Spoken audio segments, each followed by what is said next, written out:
Good morning. My name is Bridget Richardson, and I'm the Assistant Director of Ecumenical and Pastoral Initiatives at the Nesti Center for Faith and Culture at University of St. Thomas in Houston.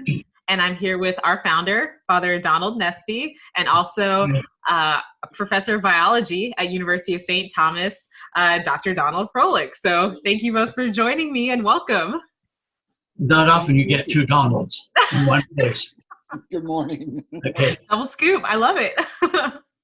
So today we're going to talk about coronavirus and biology, and also that higher sense of, who God is in the world. And I just am so excited to talk to both of you about these topics. So Dr. Frohlich, maybe you can kick it off with kind of just the biological understanding of what this virus is and how it's happened, and, looking ahead a little bit.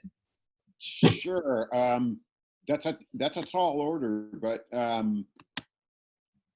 of course it's what's called a coronavirus. Coronaviruses are viruses that live in lots of different hosts, notably mammals and birds, and they can be transferred around among each other. This one is probably a member of a group of coronaviruses that uses bats as a host. Bats are pretty notable for their the diversity of viruses that they carry in their blood. So the current thoughts are that someplace in Wuhan, China, or thereabouts, there was a transmission event between a bat and maybe another mammalian, avian, probably mammalian host, and humans. There may or may not have been an intermediate. It may have been direct. This has probably been going on for hundreds of years. But statistically, whatever genotype transmitted found a new host in which it is very successful. And then, of course, it's spread throughout the world, and now we're dealing with the fallout for human populations. And it's a very interesting evolutionary question. My students have been working on it since late January. I think biologists as a group are not terribly surprised that, well, not only are we not surprised, we've been predicting this for decades. And we've had dress rehearsals. We've had MERS, SARS, Zika, Ebola. All of these have been dry runs for what we now call a pandemic. And the fears, of course, during SARS and MERS is that they would get loose like they actually have done.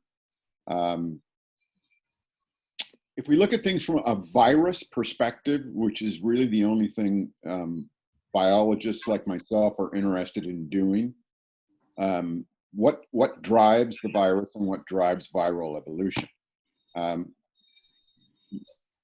This particular SARS, I'm just going to call it, even though COVID-19 is the name of the disease, okay? It's not the name of the virus, but we can call this SARS-2 or COVID-19. I'll just refer to it as COVID. COVID has had a pretty evolutionarily successful strategy. The worst strategy that you can have as a virus in terms of evolution, okay, is you don't want to kill your host. If you kill your host, you kill yourself, right? So in any, and that's just a general rule, in any sort of infectious spread, disease spread, parasite spread, we're interested in making generalities for that nature tells us, not that we tell nature. We look for these patterns in nature, and this is a very, very natural event. The spread is amazing because we have a globalized economy. And so the response now, the best response, since we have no way to kill the virus, is to contain its spread. And that's what various nations, various cultures, various states and governments are trying to do to the, we hope to the best of their ability. Viruses are not living organisms. You will not open a biology book and see viruses on a tree of life. Okay, they use DNA and RNA, or RNA, or to replicate. They can't move. They require a host, and they don't metabolize. In other words, they don't burn up energy. They take over the host's genome, and they say, "Look, you're going to make a lot of copies of me, and I'm a parasitic piece of DNA or RNA, and here I am, and this is what you do." Now, within that, there are a lot of strategies, but that's the general scenario. I mean, as far as, it's funny because everybody wants the future predicted, the future predicted, the future predicted. I don't know. It is very widespread, and I suspect, like many other things, it will. My bets are that it's becoming part of, very much, it's integrating itself into human biology, and it will be here. We had absolutely no idea if there was any native resistance in human hosts among certain genotypes of people. No idea, because we haven't had an exposure on this level before. This is not an unnatural event. It wasn't unpredicted. I'm sorry to say, but the more, from our point of view, the more we insist on encountering wild nature, on as one of my colleagues put it 3 months ago. He was talking about the desert. He said, we are literally consuming the desert. As long as we can continue to encounter nature, which is to basically consume it and throw it away, ultimately we will be exposed to everything that we consider bad out there. So it's not like this came from Mars or came from any place. It's and I think that's just a fairly high level, not too high a level description of the situation. I'm not a physician. I don't know about symptoms. Other than I stay home. Yeah, I don't want to be exposed. Right. I'm too old. And I don't know what, I've never had my genome sequenced. I have no idea what my resistance would be or susceptibility. Right. And I'm fascinated, how are your students taking all this? Because they're learning and they've been studying it since, it first really became in the news, right? Like at the end of January, they've been studying it. What are your students thinking about all of this? Well, some of them picked up on it really fast. I mean, this is I teach a capstone course that's a synthesis course for majors. And you have to take it the semester that you graduate. So a lot of what I deal with is senioritis, and they just want out. But this has caught their attention. And some of the discussions on our blogs for my 2 sections have been really, really, really good. I'm really impressed with how some of them have stepped up. It's just amazing to me. And now they're beginning to bring in aspects of culture, but in terms of evolutionary constraints. What does it mean to live in a culture where grandparents go to market and come home, run the house, and children are basically 40-year-old, very well-off business travelers, and they travel back and forth for business? Do grandparents get exposed at the market, bring it home, and give it to the children, who then spread it by air, sea, and train? And note that the first person to die outside of China was a 40-year-old businessman. And he flew to another location in Singapore. And these patterns are important to us. versus the country of Sweden, where 45+% of people over the age of 18 live alone. Those parameters are completely different, and they matter. They matter in natural selection, because each infection is a natural selection event. Does the virus survive and reproduce or not? And that's always the question. And how successful is that reproduction? Let me ask you a question for clarity, because this is tough. I had two cousins who were both pharmacists, and years ago they said the bugs are going to get us. And of course, this is not what we call a bug. If I heard you correctly, it is not an organism. It is not organic. A virus is not organic. Is that correct? It's not living. It is organic in the sense that it's natural. It's made out of carbon, it has nitrogenous bases, so on and so forth. So, okay, so it's not living, but it is it is organic, and that organic, whatever it is what actually attacks the genome? Yes, yes. In order for a virus to replicate, it has to take over the genome of the host and say, you need to make copies of me and stop what you're doing now. And this particular virus is what's called a lytic virus. All right, so it forces the genome in the upper respiratory tract to make lots and lots and lots of copies, and then it kaboom, it blows the cell up, it kills the cell. All right, and all this time that it's doing this and the cells are trying to replicate, all right, they're shedding dead cells. And you're either suffering some serious consequences or you're not. But as you cough and as you expel air from your upper respiratory tract, you're potentially, if you have it, you're potentially affecting someone. In normal speech? Close enough, yes.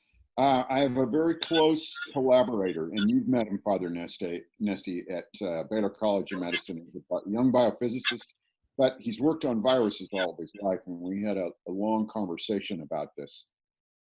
What you want to avoid, the virus needs to be in a living or dead epithelial cell. It needs to be expelled as a cell to be very infectious, okay?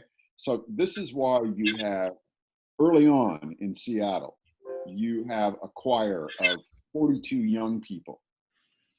They're singing as a group at a location, right? They're standing close together, they're expelling air, okay? And they're breathing that air in, all right? 42 of them, all positive, 3 of them die. Oh. All right? This is why you have a birthday party in Connecticut where people are kissing, they're close, they're blowing out birthday candles very close around a cake. This is why the mask. All right, the mask is not, and partly this is opinion, and there's so much stuff out there.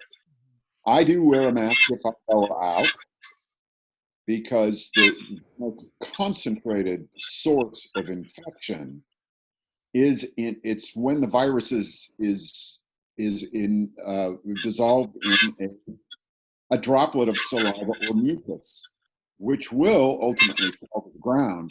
But what I'm trying to prevent is inhaling the droplet. Yeah. It's not about screening out the virus. Right. The mask does not need to be a viral screen. Very, very, very, very tiny. Now, if you're in a hospital, this is why healthcare workers are so exposed. They have to get so close to patients. And that viral load will increase in concentration in the room as they are constantly expelling back and forth. So it is proximity. But the masks do protect. Yes, there is absolutely a protective. Protection goes way up versus no mask. That I can say. Absolutely, yes. Fine. This is great. Well, this is why we love scientists. No, really, Until we get blamed. because we learn so much from you and all of the empirical data that you have, and the whole approach of science to paradigms that help us to understand even what remain mysteries. Because ultimately, there are many people who think that science and faith are incompatible. And No. the one thing that you and I have talked about so often is we don't understand how you can possibly believe that these are incompatible. They are just, in all of the science that you get, there remains a moment in which you have to make, if I may call it that, a leap of faith in the paradigm that you have adopted to make sense out of things. And maybe you could say something about that. Well, I mean, Bridget, you read the article that I wrote for the Jesuits, and I have a great quote here that you have at the end too, if you want me to share it. It's just, it hit. Why don't you do that first? In front of me, and I can't remember it. It says, now is not a time for resignation or cynicism, but for accepting the reality and consequences of forgetting who we are as Imago Dei, creation, becoming. For now and for good, we must learn to embrace, practice, and experience solitude, not as loneliness, but as community. With all creation, we are surrounded in and contained by the Comforter, the Advocate, the Cosmic Christ. And when I read that, it just struck me. I was like, that wow. is so beautiful. That is so beautiful. Go ahead, Don. No, I mean that's a summary of actually how I feel about it. It's I guess, and I don't really know how to expound on it. It's there. Far be it from me to comment on suffering, especially anyone else's suffering, and to act as a judge. But this is creation. This is, so often we talk about these things as things. Well, what is creation? Well, creation is a verb. God is a verb. These things, this is dynamic. This is unfolding. We live in a world of becoming, and we are told that we, and I believe that all of the universe is made in the image and likeness of God, and this is God's way of and it's not just it just is. One of my readings last week that I was doing was very, very clear about, the commentator was very clear about, you have to separate the experience of God from the thought of God. And then, Ramon Panikkar says this too: who am I to comment on the nature of God? And because I'm an academic, I do think about the nature of God. But I realize that every time I do, I box myself into a corner. And all I can really do is experience God. That's all. I mean, one of the readings from yesterday, as a matter of fact, and I don't know which part of the Bible that the commentator, I can't remember the chapter, but God says, says, I will pass you by and hold my hand over you as I pass by, for you will not see my face, but you will see my backside. Meaning that I cannot stand, my nature is not such that I could stand in the face of God. I just couldn't. But I experience God's protection and God's love. And I don't know if that makes any sense to you, but it felt right in line with what I'm experiencing. And I was concerned at the beginning about, not my own comfort, but oh my gosh, how am I going to deal with being, the mental issues of being lonely and bored and just distracted, and then I get caught up in distraction, and then I realize how much I hate just the energy that goes into being distracted all the time. And then so it gradually I'm learning just to take some joy. I had a great conversation with my best friend from high school, and we talked about just the joy in chopping vegetables for a soup. Just concentrate on what I am doing. If I get sick, then we'll deal with it. But right now, I'm chopping vegetables for a soup. I'm talking to my students. I'm thinking about them. What do they need next? I'll prepare for this. And I don't know if that means anything about what you asked, but that's, I guess, my state of mind. And I think we really ought to, I think that the system, whatever you want to call it, should prepare for a long experience. There are elements I think that we expect, and I know I'm trying internally to prepare through prayer and just daily repetition of a good routine and being open for this isn't going to magically end tomorrow or in a month or in 3 months. And that's the best I can tell you. Sorry. Well, you're talking about the experiential as in contrast to mere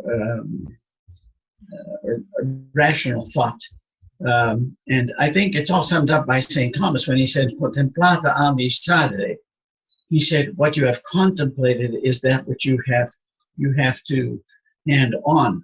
And what he means by contemplation is not merely a passive state of being, but an actively receptive way of allowing the mystery to impact you. And when you encounter the mystery, that is when you become alive. Only after that, then, can you take everything that we have by way of this wonderful intellect that we have as rational beings, and then begin to apply it and look more deeply into all of the scientific dimension of the thing. So the two go hand in hand. There's no doubt about it. And I've certainly learned that from you. I'm not a scientist. You know, I took biology. And in those days, we were just beginning to learn about genetics and so forth. In the early stages, can you imagine? I was going to university in 1958, taking that course, and everything that has developed since that time, and you working on the genome itself.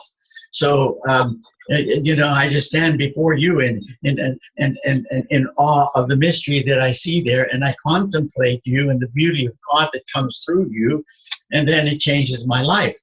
And not only with the evolutionary process, but with the astrophysical kind of things that are going on, the insights. And I have right over my computer here where I am now, I have a beautiful a photograph taken by a priest friend of mine who does this astronomical photography with clothes. I think it's the Andromeda thing that is up there. And I look at it and I stand in absolute awe because, as you say, creation is a word. It's an ongoing thing. And that God is in the creative act. And that's what some people they get scared of. They think that's going to be pantheism.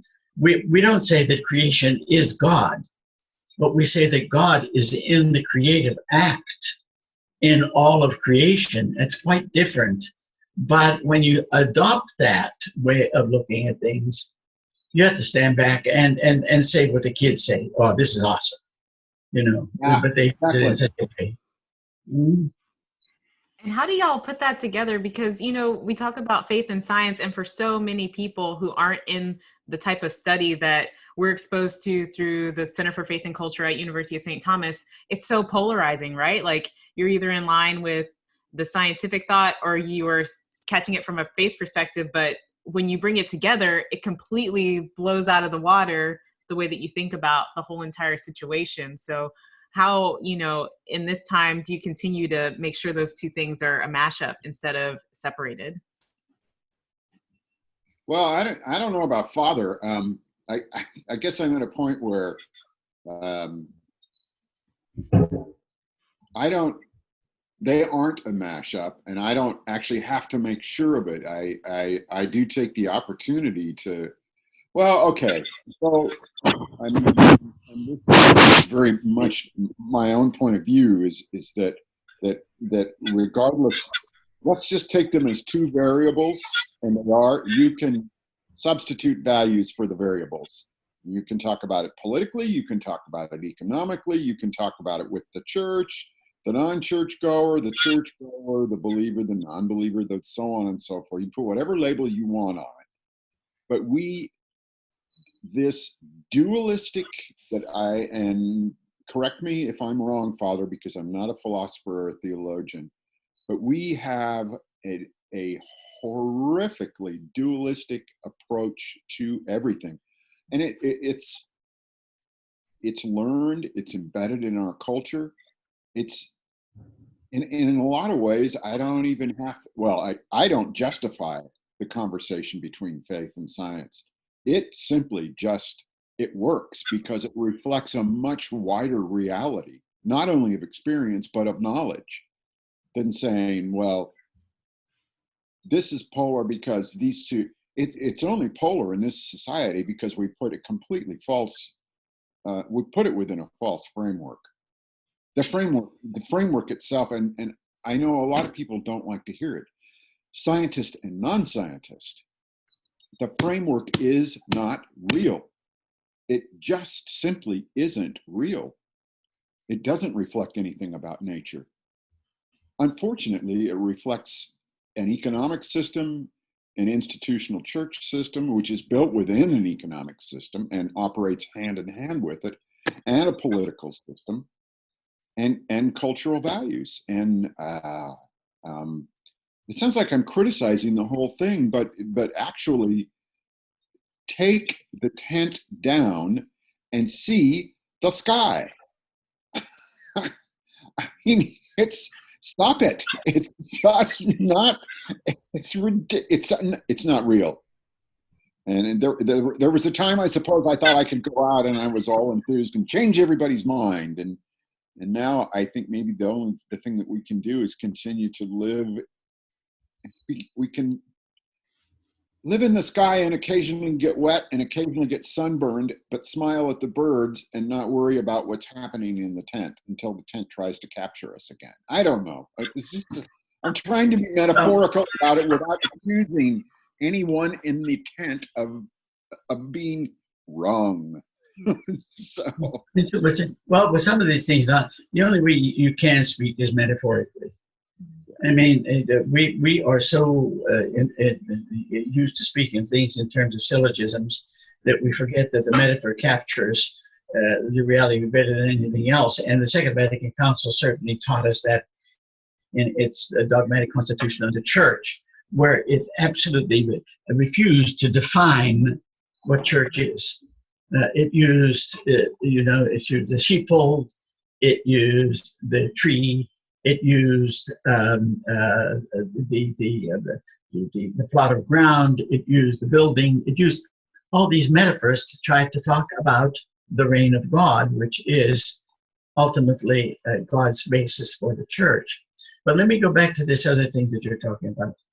I really believe that the split that people think that is irrevocable and unavoidable between science and faith is rooted in a schizophrenia about what the human person is.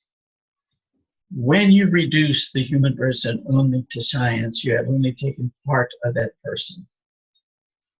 When you reduce the person only to faith without taking reason into account, you have split that person. What the creative act is, from the point of view of Christianity and I would say Judaism as well, is that God has created everything as relational. Yes. And that the contemplative dimension of the human person and the reasoning person are one. When you split that in the person, you have done an irrevocable disservice to the person. And what we are living in this world is a dualistic world, as you talked about. We love dualism, black and white, right, wrong, absolute evil, opposed to absolute good, etc., etc. And what I think we have to do is do what Raimundo Panikkar, who is that half Spaniard, half Indian, wonderful physicist and theologian, did, and that's to take the wisdom of the East and understand how we have to be able to hold in tension these various components and be comfortable with that, rather than saying, no, no, no, we have to resolve the tension. You're never going to resolve the tension, ultimately. What we really have to do is be at people who are in peace, and if I could use the yin and yang as the two that are spiraling constantly together, and try to see where we come to that balance. So, yeah, I really agree with you that Western culture has become so divisive and dichotomous that we have forgotten, that was my phone, excuse me, I just turned it off. And we have forgotten the reconciliation that Christ has brought to all. Because it says in Colossians in chapter 1 that he is the image of God and he has come to reconcile all, not just human beings, all, and bring it back to this relational dimension. And of course, that's why you've taught me so much about quantum physics and quantum theory, that everything is related. Thank you. Well, you know, Father, what actually you make me think of is that I really need to revise the sky and the tent metaphor.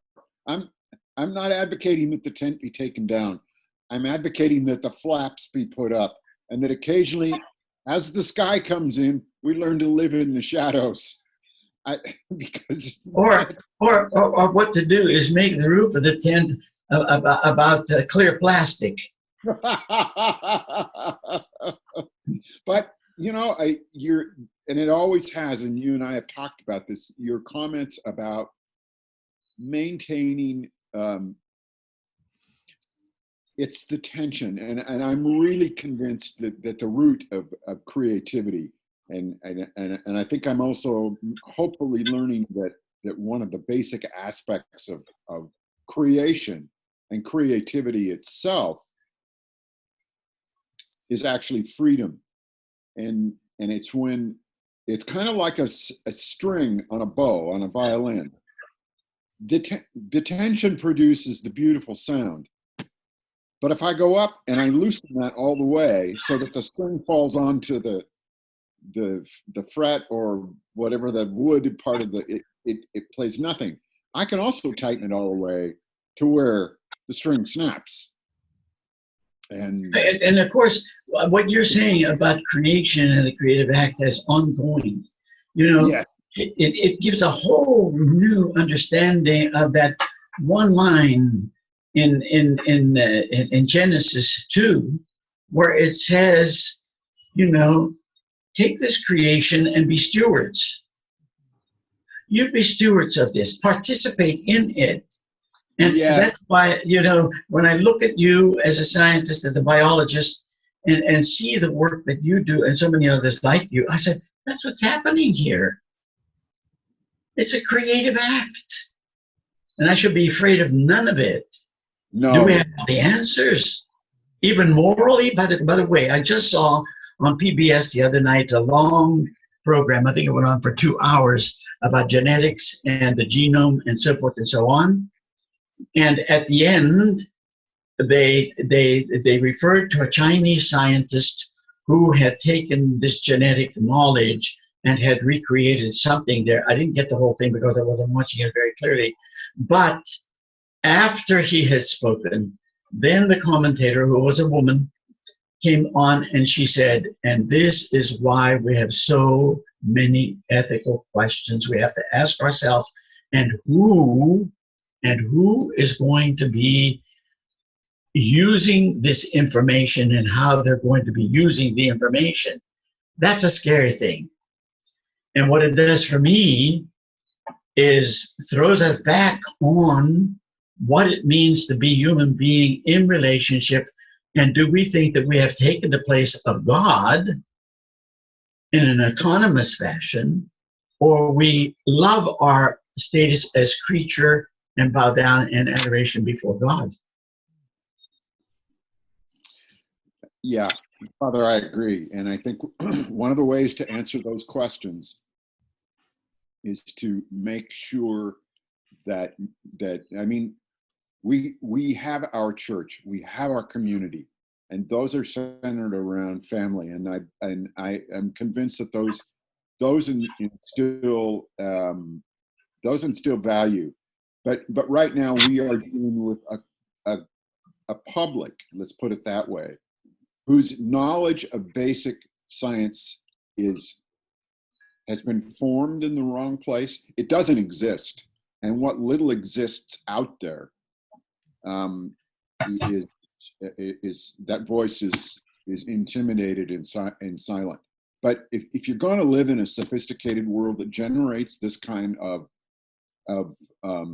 generates these kinds of ethical questions, value-laden questions, moral questions, you can't live in that world without fundamental understanding of what science is, why it's different than technology, and why none of it is engineering. And that's a long discussion, but as a scientist, I feel deeply responsible for that discussion. And when I encounter it, I have to have that discussion. No, what you're talking about are technical and ethical questions. That is not the view of science, and you have to understand. Not you, we absolutely have to have that general level of education out there. And it's really, really unfortunate that we don't.